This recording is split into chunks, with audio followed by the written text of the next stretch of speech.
Warm greetings on behalf of W for W Foundation. Welcome to another session of Friday Waters. The idea of Friday Waters is to wet the Fridays with fun and yet get fruitful content for the better understanding about the water matters in different possible ways. Friday Waters has water talkies, book reading, thesis club, and water arts. And we are today starting with book review session.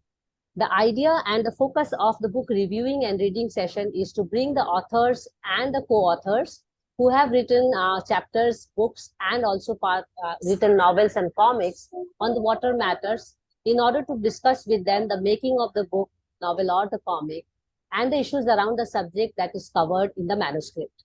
Besides bringing interest in the water conversation, the session also intends to increase the outreach of the manuscript in the water networks and the society at large. My name is Mansi Bal Bhargav, and I'm the host from W for W Foundation.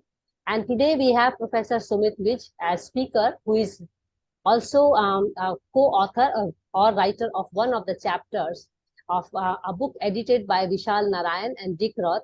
And the name of the book is Water Security, Conflict and Cooperation in Peri-Urban South Asia. So together with Sumit, we both will do actually a book review of this Springer published book in 2022. So first of all, thank you, Sumit, for joining this session.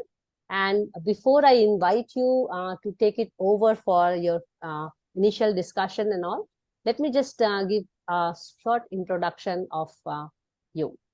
Dr. Sumit Vij is an assistant professor at the Sociology of Development and Change Group at Wageningen University in the Netherlands. Sumit's research focuses on the questions of power, specifically on peri-urban and transboundary water and climate politics and power interplay between the actors. Focusing on the interplay between the state and non-state actors, his research explains power dynamics for environmental issues in the Asian subcontinent. Sumit's work has been published in several international peer-reviewed environmental journals, and I hope the list is going to grow in the years to come. And personally, birding and photography keeps him occupied outside his professional work. Now, coming to the basics of the book, Water Security, Conflict and Cooperation in Peri-Urban South Asia, the book is an open access and available in Springer website, which I'm going to share in the chat box soon. And coming to the brief of the content of the book, which is an important contribution to the state of water management in South Asia with a focus on India, Bangladesh, and Nepal, if I have read it correctly. The book is 192 pages long, including the front and the back pages. There are 9 chapters in the book with 24 authors, including the editors Vishal Narayan and Dick Roth, who have contributed to the chapters also. Especially the introduction and the conclusion chapter is very well written in the book. The open access book focuses on water security in rapidly growing peri-urban spaces. Then it looks at in-depth insights into how changes in water security takes place locally and how they're acted upon. There is also a very good rigor on empirical investigations and also linking it with the theoretical approaches. And a lot of more things, to be honest, and disciplinary boundaries is also discussed, for example. And with the focus on Bangladesh, India, and Nepal, the contribution in this book is to seek address to important following question. And I quote from the book actually, how does urbanization change access to water in peri-urban contexts? What are the implications of these processes for institutions and practices around water, especially for the forms of conflict and cooperation? What kind of approaches are needed to contribute to the analysis and improvement of peri-urban security in this context and reconcile competing interests and claims? So let me stop here because the in-depth discussion and especially on the conceptual insights, theoretical ideas and empirical experiences can be better discussed with Sumit on board. So thank you, Sumit, for joining once again and also taking out time and also inviting Vishal on board for this discussion. And I now invite you to really take it up on how do we go about this discussion from here and onwards. Over to you, Sumit. Thank you. Thank you so much, Mansi, first of all, for inviting me to read the book. Although I've written a chapter, I must agree that I didn't read all the chapters, but this opportunity gave me the right moment to sit down and read the book from front to the back. So that was a nice experience in itself. I still enjoy reading books, so that was my personal vested interest in reading this one. Now, what we discussed is that maybe we start in the same procedure. We have around now almost around 40 minutes or so. We can take each question that has been prepared for each chapter, which you can fire away from your side, and then I'll try to respond them. And in between, I will invite Professor Narayan, who is one of the editors on the book, also a colleague and a well-known scholar on peri-urban, to fill some of the gaps, but also shoot some holes in my analysis if I have. So we will bring him on board at times to get on board with this process of reviewing the book. Maybe I think it's the right moment now to start with that. But thanks. I want to just thank you again for inviting me to do this. Yeah. Thank you. So, with your due permission, I let me take the first chapter and talk about the emerging scholarship of peri-urban. I recall 20 years ago when I was in the field of urban planning and regeneration, there was not much talk about it. So, would you like to really throw some light upon why peri-urban requires a kind of a separate or a kind of a distinct scholarship? So, Yeah. over to you. Yeah, thanks for bringing that question. I think it's a very pertinent question to start the discussion. Why peri-urban and why peri-urban scholarship? I will try to respond this in two formulations. One more on the political processes that have that the countries have gone through over a different period of time. But then we will also talk about in the context of South Asia what has happened and why peri-urban is important to study in the context of South Asia, which the book is already written in. So globally, if you look at it, especially in the context of Europe and America, particularly Northern America, peri-urban is not a new phenomenon because they urbanized much earlier compared to when South Asia started to urbanize. So for them, if you look at the city I live in, it's Wageningen, it's still very peri-urban in its formulation. You have agriculture fields all surrounding its city center. You have a lot of forest areas touching the peripheries of the city boundaries. So you see that phenomenon there existing for a very long period of time. But when we come to South Asia, there has been a sudden agglomeration that we see of the urban areas. Now, what has happened in the recent past, and this has particularly happened from the 1990s onwards after the neoliberal reforms that took place in India, and this was followed by a growth in Bangladesh and some urbanization in Nepal, although Nepal is the least urbanized country in South Asian subcontinent, if we say that. We look at India particularly, we see that after the 1990s neoliberal reforms, there was a push for privatization, but also there was a push for growth, economic growth that has took place. And with that neoliberal agenda, a lot of urbanization has happened. A lot of job opportunities came through. A lot of potential for infrastructure to be developed came through. And that is the reason we could see potentially that peri-urban has become an important landscape which is surrounding the peripheries of the urban areas. Now, what has also happened is that for urban spaces that were pre-1990s to expand, they needed resources. And this is where the whole contestation around resources started. And I would largely say this is where the question of water security and water insecurity comes in and where the book is placed. In the chapter one, I think particularly the most interesting aspect is the conceptual deliberation on two fronts. One is on the ecological modernization and urban political ecology. Now, ecological modernization has its roots in Wageningen, especially in the environmental policy group, where they talked about ecological modernization almost 2.5 decades back. And it became kind of a new policy common sense that we need a positive transformation of urban areas. We need sustainable urbanism. And it kind of posits the value of this urban agglomeration for better growth, for better opportunities, more resources at hand, improved quality of life. But the question that they didn't really respond to was that at what cost? Who's going to pay for it? And this is where the entry point for urban political ecology comes in, because political ecology looks at the politics of nature, but also politics of the society and nature relationship. And of course, when people in urban areas are given priority for providing better infrastructure, better water supply, the question arises, who is paying for that? Who is losing that access? And I think this imbalance is very well taken care or understood or explained theoretically by urban political ecology. And there are several authors like Matthew Gandhi, Maria Kaika, Eric Singodow, who has written enormously explaining on how this has worked out.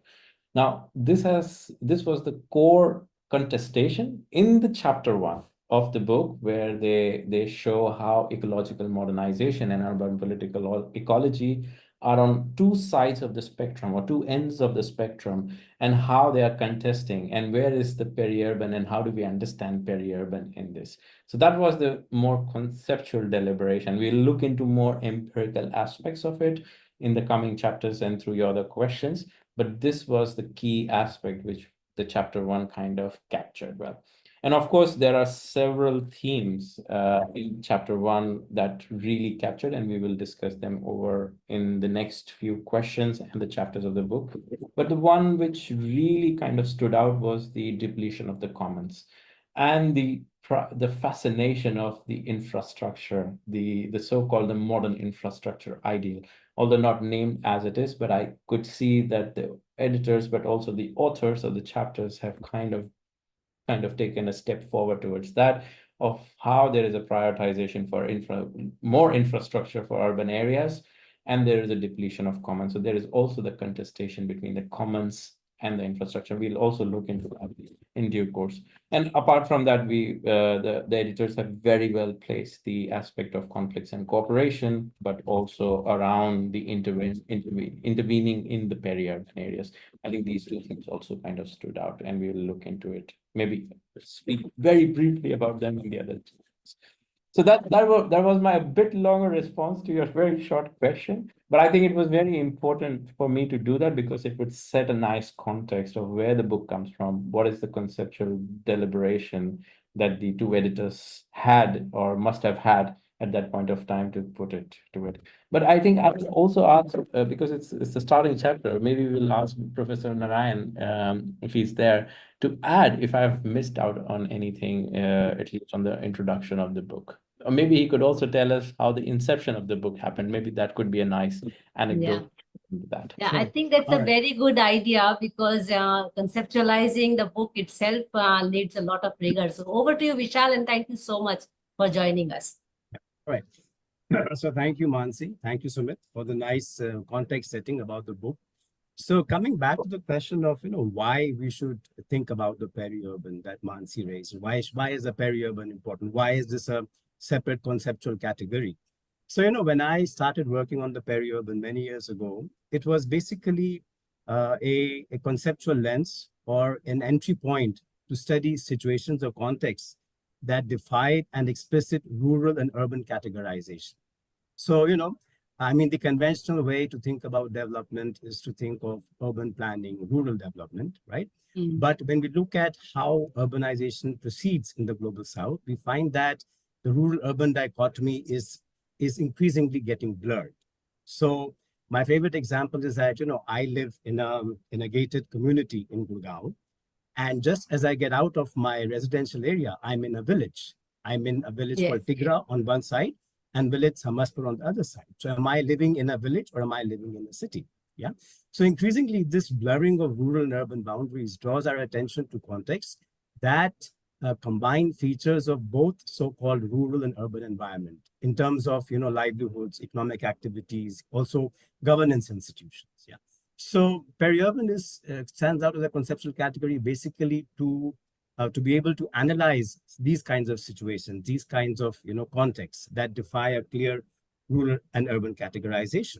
But I completely agree with Sumit that studying peri-urbanization processes helps us get a sense of, who pays the price for urban expansion, for ecological modernization, and how is the ecological footprint of modern cities born. So I would completely agree with Sumit on that, in the sense of, why we need to think about peri-urban issues, because it helps us understand the processes of transition. It helps us understand how this movement from the rural to the urban takes place, and who loses and who gains in this process. How is the ecological footprint born? Who pays the price for this? So thinking about the conceptualization of the book, so it was basically, as is mentioned in the preface and the introduction, that so the idea for the book was born when we were engaged with a DFID NWO funded project on conflict and cooperation in peri-urban South Asia, conflict and cooperation around water security. That's how it was born. But the interesting thing about the book was that the final chapters that got in were very different from the ones that we had initially planned. Yeah, so many of the authors who initially committed, dropped out, backed out, and then Dick and I were left searching for alternative contributors. And so then we really went out of the project team and got hold of other people that we knew within our networks who would be interested in contributing to the specific theoretical and conceptual and empirical questions that the book was speaking. So that's how the book was born. And if you can see that the range of contributions cuts across different parts of South Asia, contributors come drawn globally, of course. I mean, the contributors are not just from South Asia, so we have people from Singapore, from Europe, and because the chapters come from different kinds of projects, they have a different focus, they have a different, they work around different conceptual lenses, and they also differ in the extent to which they wanted to actually engage with communities or to drive about change. So I think I would stop there for now. Thank you. Thank you so much, Vishal. Thanks to really enlighten us with how the book was born, because that becomes extremely important to lay the foundation of any discussion. So, Sumit, you really raised some very interesting points, and I'm just picking few aspects from it. Importantly, the political ecology as well as the political economy behind. And importantly, the aspect of transactional cost, who bears that cost? If we have all the focus on urban development and rural development, where do these the peri-urban goes? Importantly, like an orphan situation. I remember 10-15 years ago, this discussion was quite, rigorous in even planning discipline, that the whole orphan system, or there is no parenting for peri-urban, no planning, in other words, for that matter. But let me move on to this chapter 2 to give an example why this situation. I mean, who are the parents of peri-urban, and what better example can it be than water and wastewater situations in peri-urban areas, And chapter 2 elaborates a very new and interesting way of looking at this whole interface of water and wastewater, where in a country where we have not yet managed to even manage the water and wastewater in the main urban areas as well as rural areas. Now here is a situation which does not have a governance and institutional structure, which is the peri-urban. Would you like to throw some more light on this aspect in general as well? Yeah, I would talk about two aspects, and that's what was also my aim, to try and also answer your previous question of why peri-urban also. Yes. These chapters.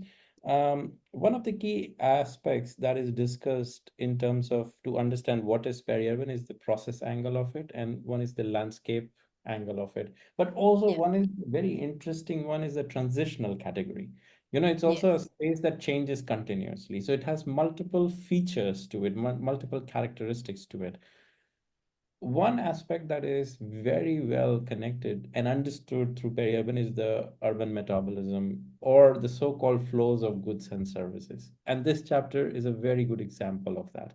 That there is a flow of water, and then there is a receiving of the wastewater. There is a continuous flow between the two in that sense. And that is very, very critical. And the question of quality is being raised predominantly in this chapter. We are talking about the city of Bangalore. There are a couple of authors like Seema and Harini Nagendra who have been developing their scholarship around peri-urban in the Bangalore city, but they have added an additional case which is the Kolkata city. And they're talking particularly about the question around the quality issue. And if you see, Bangalore as a city is a city of lakes, and they have traditionally had these lakes to provide. It's a semi-arid zone. It provides water, similar like to Hyderabad, which we will talk about in a few chapters from here.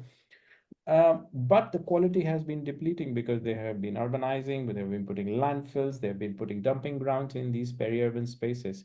Because urban spaces are meant to be looking beautiful. Aesthetically, they should look Yes. charming. But all the dirt, all the messiness has to be moved out to the Out. peri-urban areas. And this is where the quality of the question of quality raises. When moment you put a dumping ground in these areas, the water quality depletes because there is a seepage of the waste, the landfills and the dumping grounds are not as advanced. They can't process all the dumps that we have been putting from the cities, and the quality of water, which will eventually be used by the urban areas, is already depleting. And this is a question, Yes. again, that at what cost? People are not thinking of the long term, but only short term measures, such as putting the waste outside in the city and making the city look beautiful and aesthetically nice. It's not a relevant aspect. Moreover, the chapter particularly focuses on the regulatory frameworks to reduce the impacts of health as well as the environment. You're also polluting the groundwater, which is the question of environment here, but you are also impacting the health of the people who are living around these wastelands, but also providing this polluted water, infested water to the urban areas. And I think that's where the question around comes. The question of social justice has been very predominantly posed in this chapter.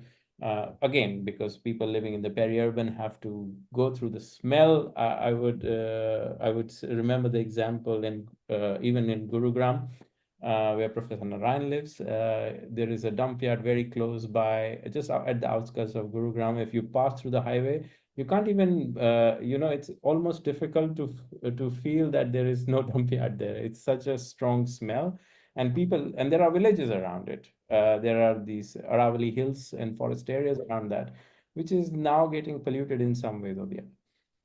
And so the question of social justice do come here. At what cost? Who is making this pollution, and who is bearing the problem around that?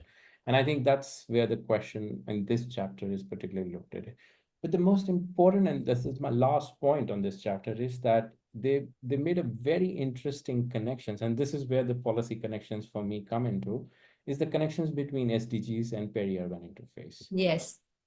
You mentioned about institutional voids. I don't think so. Peri-urban areas have institutional voids. Not They yet. have institutions, they have departments. It's just the question of who is responsible for what, and are they only not prioritizing it? I think that's where the question is. But it is not necessarily there is an institutional void. There is no department as such. That's not true for peri-urban areas. There are these PHEDs with the Public Health Engineering Department who looks into the water. There are these rural municipalities who looks into things. In the case of Nepal, in case of India, we have the panchayat systems that look into certain aspects of the peri-urban. But based on the development, the urban authorities also come into picture. So there is a clear demarcation because of the transition and the quick transition, the process of really taking your issues to the right body becomes a bit more challenging. And I think that's where the concern is. But coming back to the question on what can policies do or global policy frameworks can do, is that we should also start looking at peri-urban areas and the challenges around it and see how they can be linked to achieve the SDGs. If you only focus on urban health, if you only focus on urban sanitation, you will never be able to achieve your SDG targets. You will also have to focus on these peri-urban areas where the drinking water supply is much more shorter compared to the urban areas, where the sewage systems are much more less connected as compared to the urban areas. So if you want to achieve your global targets, you will also have to prioritize the peri-urban areas. And I think that's an interesting point, at least that I could interpret from the chapter. So kudos to Seema and Harini on the chapter, but very well written and easy to understand. I will stop here. That was my at least an understanding of what they were trying to capture in this. Yeah, thank you so much. Thanks. I think another important aspect which you also raised is bringing this whole SDG aspect, because SDG is also time bound, and these things are transgenerational or even timeless for that matter. The whole aspect of urban planning and even urban management for per se. So maybe we take it a little bit more when we get into further chapters and discuss it more through other aspects. But then there is another interesting chapter which talks about the traditional water systems, taking example from Nepal. So I'm going through as per the chapter, so that it's also a good way of reviewing rather than jumping between the chapters, just to keep you informed. Straight away jumping from SDG and peri-urban to Nepal from India. But I think it's a very well-written chapter by Anusuya Shrestha, and Dick Roth himself was part of this chapter, and Saroj Yakami, and where they are talking about this whole the juxtaposition of modern urban planning with this traditional canal system. Yeah. And we also have that situation. So I'm always trying to relate it with where do we sit today in India. And we have also have had ample amount of traditional water systems.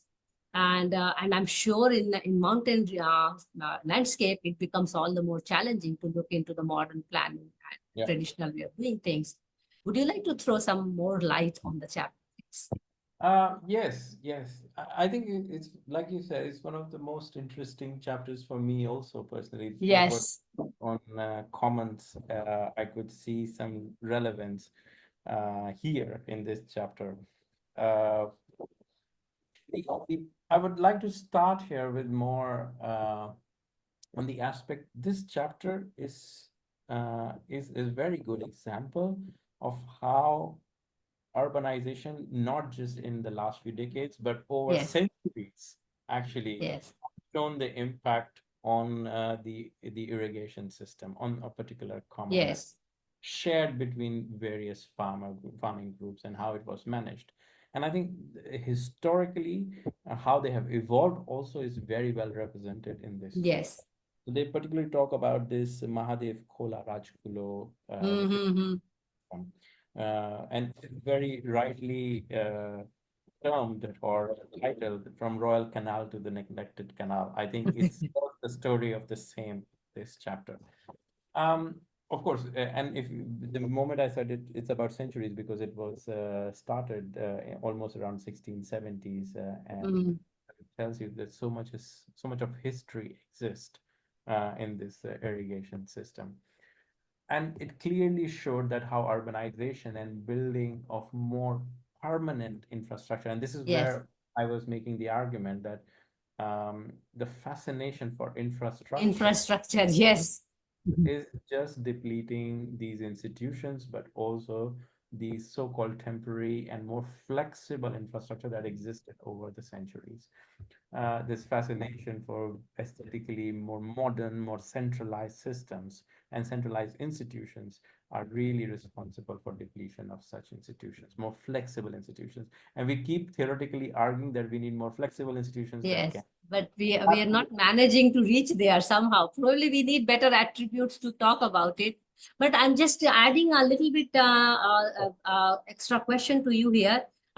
When we started formally doing the planning per se, somehow the traditional wisdom as well as technology and even people for that matter, whatever they somehow did not get a place, or they were not factored into the planning process, which has now basically it has gone too way far. I mean, it's distanced from the people and the technology itself. Yeah. I mean, we No, already but talked about centralization. comes with the role, and I think it's also very well explained in this chapter of Yes. how the governance in Nepal has changed.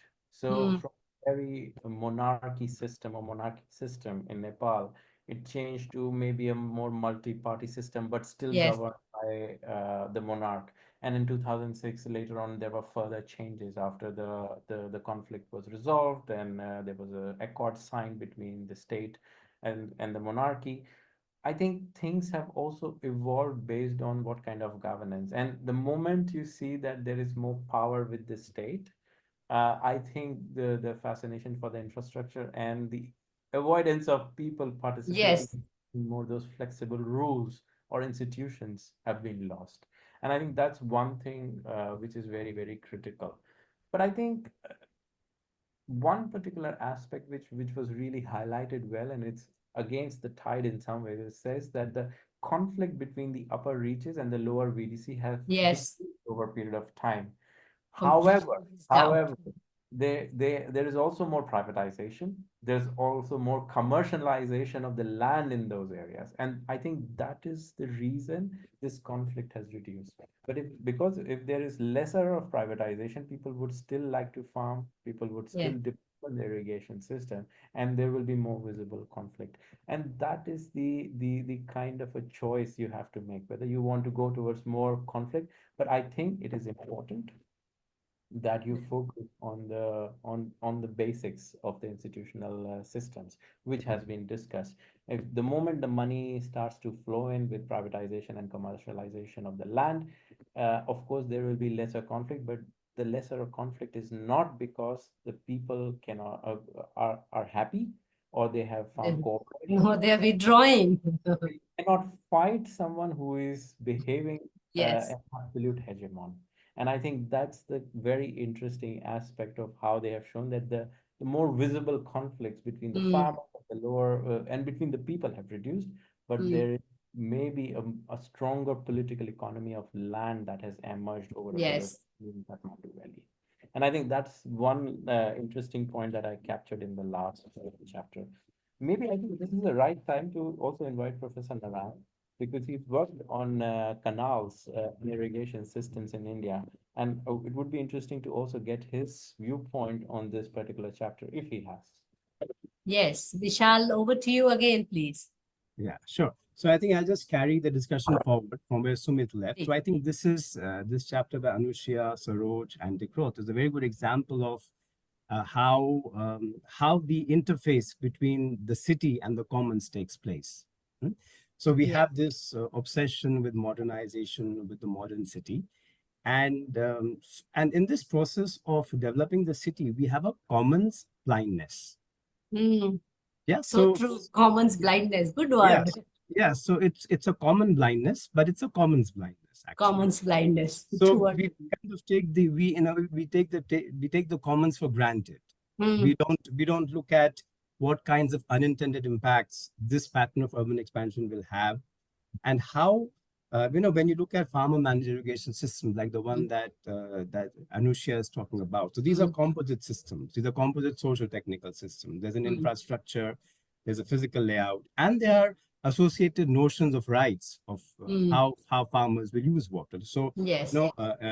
so this in the editorial we talk about the concept of hydraulic property, which is that there's a relationship between the kind of contributions that farmers make to the irrigation infrastructure and the notions of water appropriation. So how much water farmers will draw from the system. So I think these farmer managed irrigation systems are really composite socio-technical systems. And the whole discourse about self-governance of the commons that was led by Elinor Ostrom, and her colleagues in the 1990s started with the farmer managed irrigation system. Yes, and from Nepal, by the way. Exactly, and it started from Nepal. Yeah, so so this whole idea that self-governing commons can work, users are capable of crafting institutions as rules in use that Ostrom and her colleagues popularized. That whole discourse came from the study of farmer managed irrigation systems. A lot of that work that Ostrom and her colleagues did with the Farmer Managed Irrigation Systems Trust with Dr. Pradhan and others in Nepal. Yes. This whole, I think the significance of this chapter is in highlighting this love-hate relationship between commons and the city. Yes. So, and we have many parallels in India. We have, if you think of lakes, if you think of the Deepor Beel in Guwahati, if you think of the lakes of Hyderabad, the lakes of Bangalore, again, and others are working, it's the same story. So there's a commons blindness. So the city needs to grow. But where do the commons come in this pictures? People don't, that's not factored into the expansion process or the planning process. So I think that the value of this chapter is more generic. It's in highlighting this kind of a conflictual relationship between commons and the city, and how this very nice fit of farmer managed irrigation systems, the social technical systems, with a physical layout and infrastructure and corresponding institutions and notion of rights gets eroded with urban expansion. Yeah. And so, of course, and then later there's a chapter by Sumit and Pratik, Yes. Pratik about a similar story in India. And I think maybe you'll come to that later when Sumit or you talk about that chapter. So I'll stop here for now. Yeah. Yeah, thank you so much, Vishal. I also picked up an additional thing from the chapter, which is about, the people got more distanced from what's going on in the urbanization process and the governance process. Whereas in the past, which even Ostrom and all common scholars have really highlighted that we had the ability to negotiate with each other on the matters of appropriation, and even deal with any kind of disasters which will come on, and even use graduated sanctions and all those things have basically been uprooted by the very system which comes in and distances ourselves from the commons. So it's not only that the commons are getting neglected, but we are also feeling neglected in to large extent as a community, to be part of the process of resource management. So let me just stop here because we have more Oh, discussion. I think And it's a very interesting point you made. I will not take much time, but this sure, is please go ahead. Go ahead. but, Yeah. but the only point I would like to expand on is that the question of how Professor Narayan mentioned about Eleanor Ostrom's work to Yes. explain complex FMIS, the farmer management irrigation Yes. systems. And this was the point I was also making a bit before at the starting, that the incoming of a very strong hegemon like the state Yes.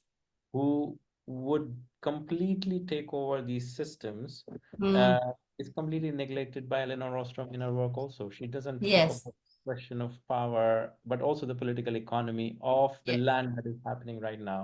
Mm. Uh, being in some ways being idealistic of how these Yeah, systems can that's also criticism. function. Mm. And I think Absolutely. and in that particular aspect is does mentioned in a very subtle way, in a very nuanced way, in the conclusion of the chapter also. But a Mhm. very strong critique towards Eleanor Ostrom's design principles of these irrigation of the Yes, crop. absolutely. Absolutely. I think one of the criticism which is most received is about this whole idea of looking at this homogeneous idealistic community, which used to be there, then how to integrate this new heterogeneous way of doing things, and where does polycentricity sit there, to be honest. But anyway, we can discuss that at length probably. Yeah. What I liked about this little book? First of all, it's a little book that which was very useful for me to really go through. Otherwise, people like me who are from non-academic background, not fully academic background, I mean, I get really nervous to read big books. But importantly, the book also allowed me to travel through the region, through the landscape. So that the next chapter, which is very nicely written on Bangladesh for that matter, and where the gender aspect comes into picture. Here we are talking about in general as a community, and then the gender aspect comes into the peri-urban situations, and then also bringing the political economy side of it. When we need livelihoods. Come Yeah. on, everything said and done, everybody needs livelihood. I would like to you to really throw some light on the very interesting title also, Public Lives, Private Waters. So female ready-made garment factory workers in Bangladesh, and it's written by Deepa Joshi, Sadika Haq, Kamrun Nahar, Shahinur Tanya, and a good list of people. I really like a long list of authors when they do co-author. Jasbir Singh and Tina Wallace. So to just make it easy for you. Over to you, Sumit. Yeah, it's one of the most unique chapters in the book, I would say. Mm-hmm. Most chapters where there is a direct interaction with a large water system at the community, whether it's a lake, whether it's a drinking Mm-hmm. water system, whether it's of water for irrigation, like the one we just discussed in Nepal. But this one had a very unique flavor of how women struggle to have access to water. And we all know that the garment factory across the world is so in Bangladesh Yes. is considered, yes, they're providing the cloth to the whole world in some ways. But what is happening in the background behind these closed houses in shanty areas of Ghazipur district of Dhaka? it clearly resonates how women on daily basis even struggle now to have proper access to water. And I think that's the beauty of it in these peri-urban areas. And this was the same question which goes back to when we discussed the chapter one, that who bears the cost? Who Yes. are the people who are suffering the most? And these are the peri-urban residents, these peri-urban women who have been working for late shifts, sometimes from evening shifts, working for 8 to 10 hours, coming back home, and even then they have to do the household chores, but also to go and fetch water for the entire family. And I was almost not surprised, but I was puzzled in some ways that this is even happening now. And we only have these pictures that women in these desert areas carrying pots for kilometers. But just look at these peri-urban areas, which have the possible taps at a certain distance, but they have to go and collect even now. So they still don't have that access. So you can make those comparisons in your mind. Very interesting, very unique. One particular aspect which is very interesting is that this interplay between water security and insecurity and the Insecurity. workers. And I think I never thought of that before, but kudos to Deepa and the co-authors to think of this very interesting angle to write about it. Now, most of these factories are located in these peripheries and the peri-urban areas, and I must say they are also marginalized in terms of the safety and the work. Yes. That is also very nicely highlighted in the chapter. So that's Yes. an aspect of it. Conceptually, or I would say the theoretical starting point for this chapter is the feminist political ecology, which is also Yes. it gives an additional value to the book because others are more ethnographic style, and then they have taken this feminist political ecology aspect, adding to the urban political ecology starting point at the first chapter of the book. So that also makes a nice connection. So very well organized in that ways. But the most important point that they made is that the critique of FP that it makes, that with all the neoliberal reforms, with all the trade liberalization that has happened in the subcontinent, with starting with India, then Bangladesh and other countries, followed by that, even then they have been reiterating that the quality of life has gone better, the quality of life of women has become better, but there is, I would say, this particular chapter uh, presents the picture in a completely different way. Yeah. And it says that they're talking about, it reiterates in some ways that there are still very strong inequalities between men and women and their roles in some ways. I must say, I did a study in Gurgaon a long time back now, almost 10 years back, and I could see there was a shift and the changes in the roles and responsibilities between men and women because of the changing landscape in the peri-urban areas. But in this chapter, it again goes back to the same point that it has not. In fact, women in these who are working as a garment factory workers still have to come back home, do the household chores, but also fetch waters, and which is sometimes very annoying for them. And I completely agree. If you don't have a water at 2 a.m. in the night, like one of the women explains, Yes. it does make you feel bad about the whole situation of what is happening. Um, that's quite nicely elaborated through various anecdotes, various quotes in the chapter. So it's a very well written chapter also. So I would really recommend if there is a student who's listening to this and is interested in feminist political ecology, this one chapter can give you a nice flavor of how to do such studies ethnographically, but also use the theoretical lens of feminist political ecology. Thank you. I I'm think going I'll to stop move. there because I Yeah. see Yes. Yes. I'm going to move to chapter 6. Yeah. I'm Yes. going to move to chapter 6 right away. And because you talked about Gurugram, Gurgaon, and I want to really ask you, and it's a chapter which is written by you and Pratik Mishra, and where you do talk about the changing agricultural and climate variability for that matter, and where are we standing today? And I mean, I do wish to really raise this issue of this whole farmers issue, even in Haryana and Punjab, but keeping that aside. But there is certainly a relationship between the rising farming and farmers crisis, and of course, its interlinkage with the climate crisis. And honestly speaking, Gurugram is one of the classic examples where we can see this because it has the pressure of urbanization and is still trying to do some things which are more rural in nature. And as Vishal was also talking about, when he comes out of his township, he doesn't know whether he lives in in a village or what. So maybe you can really take some time and elaborate this chapter a little bit more, and then maybe we'll move towards the closure of the discussion.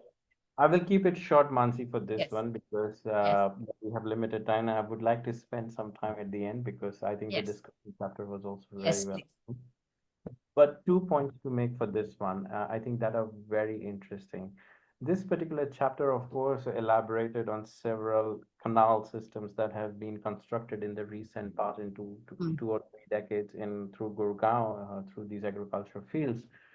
But it does represent a very strong power dynamics and social relations in this context of canal systems that have been built, but also the way they are used. And when I say power dynamics, it's not just between the state as well as the farmers living in these peri-urban areas, but also within farmers who have better access to these canals, who can use, who have more monetary budgets to install the diesel pump so that they can ooze out water from the irrigation from the wastewater canal or through the so-called drinking water canals that are passing through the systems. But also this particular chapter shows you this fascination of urban infrastructure. Now Gurgaon is looked as a mega city. Yes. And to build that city, Smart city, mega city, all kinds of city. all kinds of cities exist in one Gurgaon. Though you would see that what costs these areas have paid over a period of last 2 or 3 decades to provide for this city. I remember when I started, these canals were used predominantly for agriculture, although the farmers were very reluctant to use the crop produced out of those wastewater canals. But I went again in 2020 to the similar areas, and I saw all the canals. Now the wastewater canals are covered because they have become more dirtier. They have not been able to process in the treatment plants to a certain quality that this water can be used. So that option has also been limited for the farmers in these areas. So that's a kind of scenario we are moving towards. And I think it will get worse in the coming years because you are not providing enough infrastructure for the peri-urban areas. And that comes to the question, the last point I wanted to make is that the policy priority for the urban and peri-urban are very, very different. There is not so much of institutional void or policy void, but there is definitely not a priority to grow, to expand. It's more driven by public or more private enterprise. First, you have to build a building in the middle of nowhere, and then the government and the state comes to provide you with the drainage, with the electricity and the other facilities or the other basic amenities. That's the trend in India, at least in Gurgaon, that has been followed, and I'm sure it has been followed in other areas. Across the country. That's what we see and this is what we see. Just to add to that, farmers used to have 4 seasons of crop there. Now there are only 3. So the 4th one, which is called the Chaumasa, as one of the rainy part, completely disappeared in these parts of Gurgaon. Yeah. I'll stop that. I think it's time we move to the last we have to move fast as well, but I think we are doing good.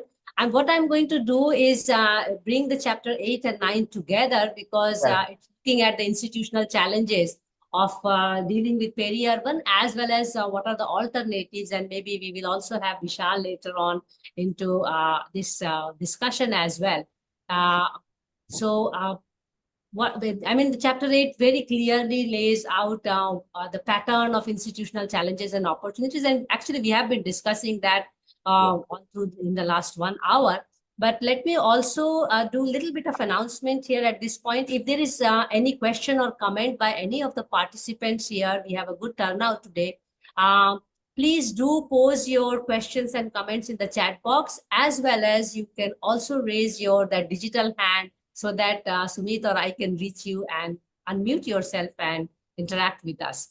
So I'm moving the discussion to the last two chapters, which can be clubbed together and really look at what kind of interventions we really require for strengthening the institutional capacity, particularly focusing on the peri-urban areas, and knowing that where do we stand today, as I was mentioning, and also very closely linked with it, both for community, for the commons, and for in the institutions. What alternatives do we have actually at this point in time? Good case examples, bad case examples, I don't know. I'm just leaving it open as a lay person. But we can open this discussion right now with everybody around in this platform here, with your remarks first, and then take Vishal and all the people who are around. Over to you, Sumit. Thanks, Mansi. I think it's a chapter which fits very rightly towards the end, because it proposes an approach of the filling of so-called institutional void, or the process Yes. of how do we better plan the peri-urban areas. And Charlene very Yes. nicely explained it in the chapter. She's been working on peri-urban for last, at least, I think, 7 or 8 years now. And she used this approach for participatory institutional analysis. And the idea is very simple, in the sense that it needs to be a community-led institutional change, which is prioritizing in some ways their needs, their demands in the peri-urban interface. So it also allows the so-called contestation that we were talking about, that what is more important, the urban or the peri-urban? And I think Charlene kind of puts it very well, that peri-urban is also important, so let's bring it forward. And through that, through this chapter, she does it quite nicely with an example in Khulna in Bangladesh, how there are problem identification, what kind of mapping of the institutional systems that exist right now. Where do we go from there, and then make a choice, the strategic choice, so-called. She terms it as strategic exploration, but it's also about the choice you make to fill those gaps. And I think it's a nice step forward there towards the end of where do we go from there. There are several approaches, I must say, in terms of the peri-urban future. In that sense, we can also think of, in some ways, I'm going towards conclusion now, in some ways, is the future of political ecologies. How do we understand nature in the coming futures? And I think that's another aspect of research that Professor Narayan and I have been involved now to look in the near future in one of the projects. I think these are the aspects that would really explore. And I also like that Charlene focuses on this aspect of adaptation. Also, the climate change perspective has come in quite strongly in some ways in this chapter. Although the other chapters, in some ways, did mention climate change as one of the driver, which is influencing what is happening in peri-urban. But this chapter really puts it in some way at the forefront of it. So yeah, that would be my perspective on this chapter. But going towards the conclusion, I think there are some very interesting suggestions being made by the two editors, Dick Roth and Professor Narayan, in some ways.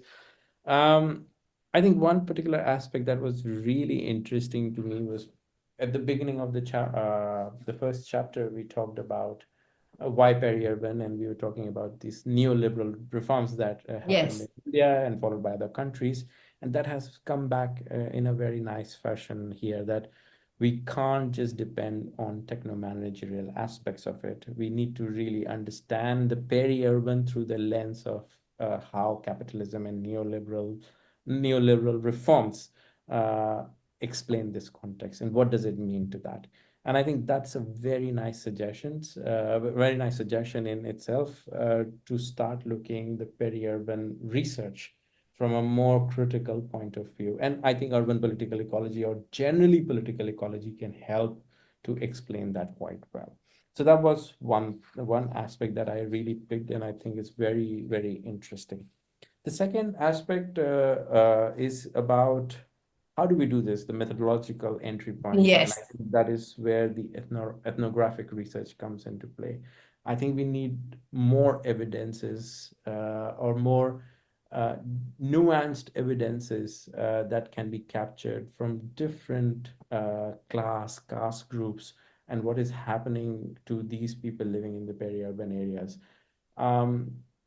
I think that is still very limited, and there needs to be more in-depth analysis, especially if we are talking about approaches like APIA from Charlene. We cannot make these people sit at the same level to decide who wants what Yes. and how do we get what we want. We need more detailed analysis of how these groups are at each other, what kind of interplay exists in each context, whether it's Khulna in Bangladesh or whether it's Kolkata in India, or whether we're talking about the peri-urban Kathmandu. I think we need quite detailed analysis of these kind of caste, class, gender dynamics. And this also can be wrapped up into the question of intersectionality in Yes. urban that can be really studied quite well. One last point, Yes. which I really appreciated, and I think it's also a critique to the chapter on APIA in some ways, where they're talking about co-creation and working together. Yes. But in the discussion chapter, I think both the editors kind of went forward with the idea of Maria Kaika, which I really appreciate, is that we can't stay with just co-creation. We need to go beyond and make the research more political.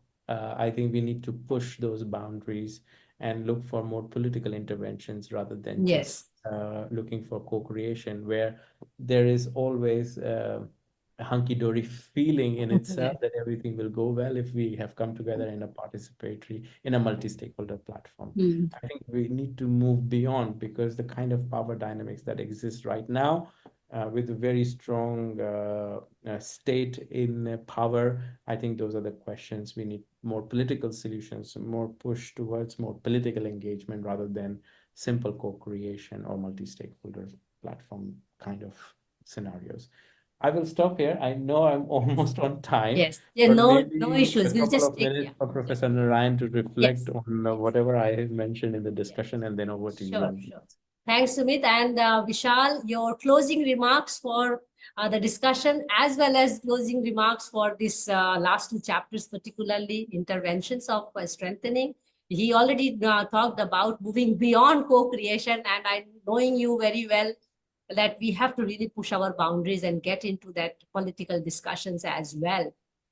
Alternatives for us or for all scholars and practitioners. Over to you, Vishal. Thank you. All right. Okay, so I'll be very brief and I'll quickly supplement, some of the arguments that Sumit has made. So one of the problems, in thinking about interventions for peri-urban areas, quote unquote, is that peri-urban is not a political or administrative category. Yeah, that's the When you biggest. ask that what kinds of interventions do we need for peri-urban areas, the first question that comes to mind is, what are we talking about? What is this area that we are talking about? Yes. Yeah. So and also with Sumit, when we work on peri-urban, we always think of peri-urban as a context, as a space, rather than a geographically demarcated area, right? Okay, so I think that is one of the complexities in dealing with the peri-urban, right? Having said that, there's also the strong assumption that when the so-called peri-urban areas come under an urban jurisdiction, all the problems will be solved. And that's a very strong assumption. Yeah, it's a myth.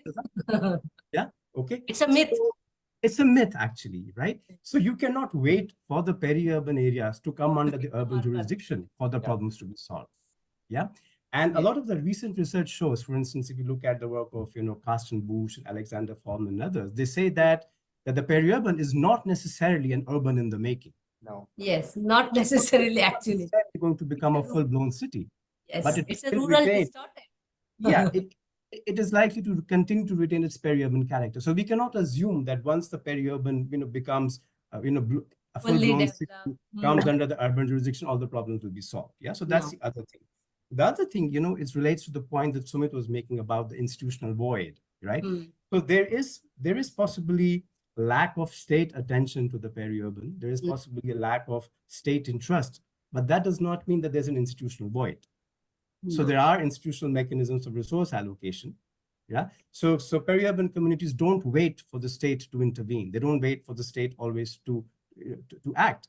So they have their own ways of dealing with the Yes. existing situation. So one of the strengths of the peri-urban research is the kind of light it throws on human agency, on how peri-urban residents are not always passive recipients of changes that impact them negatively, but are increasingly adapting to them as well.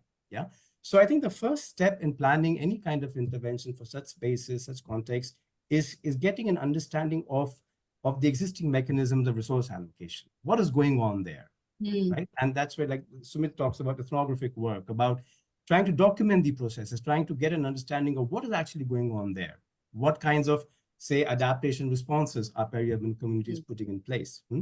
So, and I'm a proponent of very strong action research for the peri-urban. Yes. So where we need very strong partnerships between academics, NGOs, researchers, right? To understand what is happening on the ground, to document it, and then to find ways of intervening collectively. So because of the transitions that are underway in the peri-urban space, communities can be difficult to mobilize, right? There's a lot of migration. There is, like Anamik has raised a question about, the lack of youth interest in agriculture, the lack of youth interest in protecting the commons. So I think, to me, the way forward is really a very slow, steady, and incremental approach with strong, grounded research, ethnographic work, backed by action research, with strong partnerships between NGOs, academics, researchers, and government departments. To me, that is really the way to move forward. Thank you. Yeah. Thank you, Vishal. Thanks a lot. Anamika, I see you have a point here, and Vishal has already try to respond to it, but if you would like to add a line or two, this is the time to do. Or I will move on otherwise. Yeah, Anamika? Okay, okay, go ahead. Yeah, no, Mansi, thank you. No, I think it's fine. I just wanted to know from Vishal and Sumit that, in their field work and when they are meeting youths, how do they look at this process? How do they, because do they feel that these kind of development, for example, taking the example of Gurgaon, these kind of development, for example, malls coming up, etc., close to their houses is giving them more opportunity, or do they also look at it as if it's taking away the dignity of life that they had, that they were owners of land, etc.? So, that's something that would be interesting to hear from both of them. Sumit, you have to unmute yourself.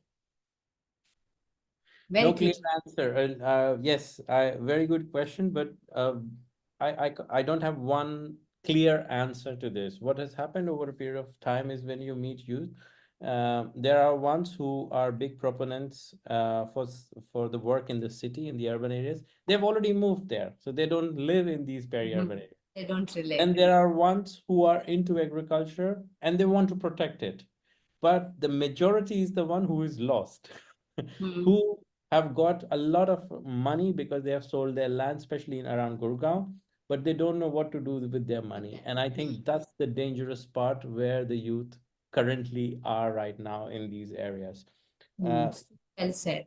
And I think to respond to this is that they do not have enough skill sets beyond agriculture because they come from those backgrounds, but they're not investing in agriculture because they had to sell their land for various reasons.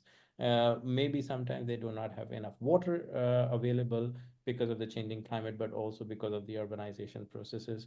Or they have lost interest and they are under huge debts because of the failed crops in their nearby areas. There could be multiple reasons around that, but the kind of population of youth we are talking about, there's a big chunk that is lost, and they go into businesses which they have no interest, and at times they have no experience to run them. And also some, not so good activities they engage with. And that's also a big crisis for future generation for us, to be honest. Anyway, that has to be a completely different session. We have had hosted youth and water in the past, and we would really like to have more sessions on youth and water in the forthcoming sessions.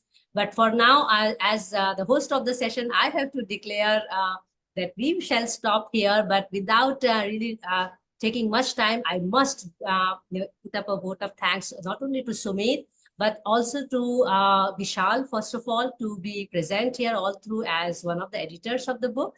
But importantly, to all the participants today and in the past few sessions. And I am very glad to share with all of you that very soon, within a month or 6 weeks, we are going to really reach 300 sessions. And we are extremely humbled by the support and encouragement we have received from across the participants, water enthusiasts, youth, mentors like Vishal, Anamika, and many more.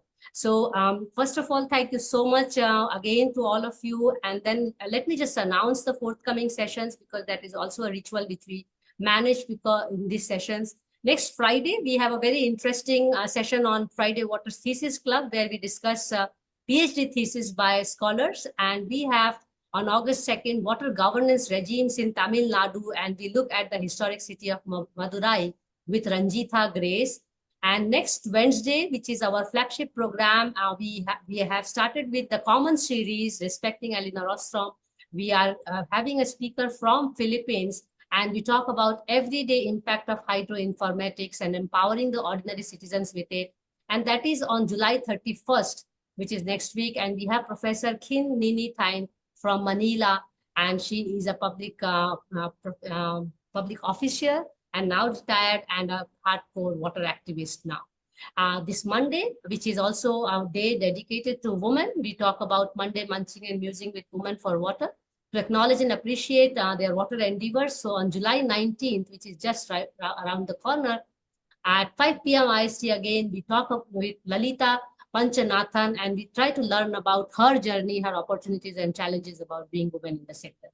With this, today we had a very wonderful discussion on peri-urban, and I'm quite convinced that this scholarship is here to stay, because peri-urban is also here to stay. It's not going to be urban, neither it is going to return to the rural part of the country. So do keep checking our social media as well as website, which is www.w4w.in for more information. And stay tuned with us, because we strongly believe water conversations are extremely crucial for water conservation. Thank you so much, all of you. Please take care of yourself and see you soon. Bye-bye.